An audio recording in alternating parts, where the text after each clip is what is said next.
आप सभी का स्वागत है हमारे कहानियों के इस चैनल मेरी कलम से में। हमारी आज की स्वरचित कहानी है हरी चूड़ियाँ। हरी चूड़ियों की खनक और मेहंदी की खुशबू से महकते हुए सावन के इस महीने में राधिका अपने घर की खिड़की के पास बैठी गुमसुम सी बाहर निहार रही थी। आज गांव में हरियाली तीज का उत्सव है। सभी औरतें अपने अपने घरों में 16 श्रृंगार करके मंदिर जाने के लिए तैयार हो रही हैं। तभी दरवाजे पर एक आहट होती है। काकी, ओ काकी, यह लो हरी चूड़ियाँ, राधिका भाभी ने मंगवाई थी, कहकर 16-17 साल का वह बालक अपने रास्ते चलता बना। राधिका की सास ने कांपते हाथों से वह चूड़ियों का वह डब्बा लिया था। तभी उस लड़के की आवाज़ सुनकर राधिका का ध्यान भंग होता है और तेजी से दरवाजे की ओर आती है। कितनी देर लगा दी इस राजू ने चूड़ियाँ लाने में। अपनी सास के हाथों से चूड़ियों का वह डब्बा लेते हुए राधिका कहती है, और मेहंदी का कोन लाना भूल गया क्या? नहीं बेटा, तेरी मेहंदी का कोन भी इस डब्बे में रखा है। अपनी आंखों के आंसुओं को छुपाते हुए उसकी सास कहती है, अब तू जा और जल्दी तैयार हो जा। राधिका अंदर तैयार होने चली जाती है। पता नहीं क्या लिखा है इस बावली की किस्मत में। आज से 3 साल पहले राधिका को वह अपने बेटे मयंक की पत्नी बनाकर इस घर में लाई थी। मयंक भारतीय सेना में एक जवान था। उनकी शादी को अभी केवल 7 महीने ही हुए थे कि एक दिन खबर आई कि सीमा पर भारी मुठभेड़ हो गई है। कुछ सैनिक शहीद हो गए हैं जबकि कुछ लापता हैं। मयंक भी उनमें से एक है।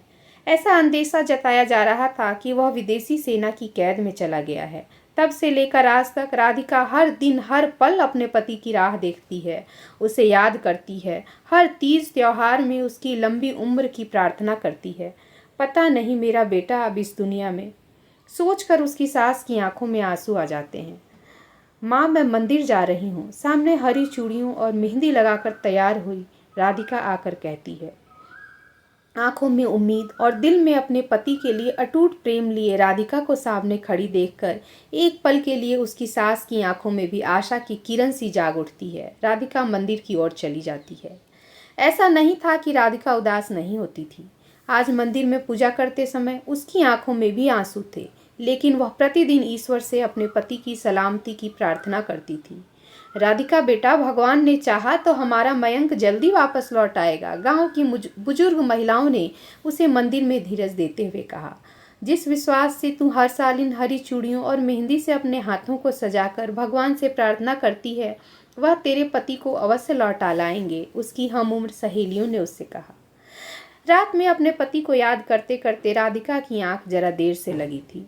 सुबह दरवाजे पर कुछ हलचल सुनकर वह हड़बड़ा कर उठी। दरवाजा खुलने पर सामने क्षेत्र के विधायक की गाड़ी और गांव के कुछ लोगों का हुजूम खड़ा था, जिसे देखकर राधिका किसी अनहोनी की आशंका से डर गई।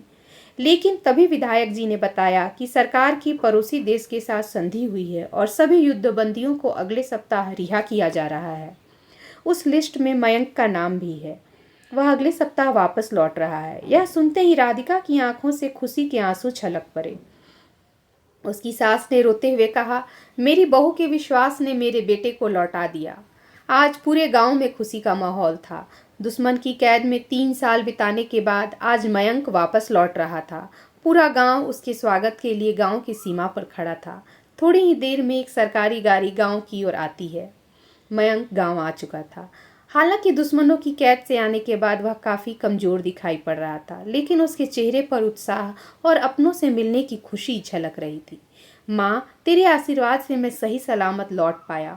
हाँ मेरे लाल, लेकिन मेरे आशीर्वाद से भी ज्यादा राधिका की प्रार्थनाओं और भरोसे ने तुझे वापस लौटाया है, माँ ने रूंधे हुए गले से कहा। मयंक की आंखों में भी राधिका के लिए प्रेम और उसका इंतजार साफ दिखाई दे रहा था। उसने राधिका की ओर देखा, जो आंखों में आंसू और हाथों में हरी चूड़ियां पहने सामने खड़ी उसका इंतजार कर रही थी। आज उसका प्रेम और अटल विश्वास जीत गया था। Thanks for watching. Please like, share and subscribe to our channel.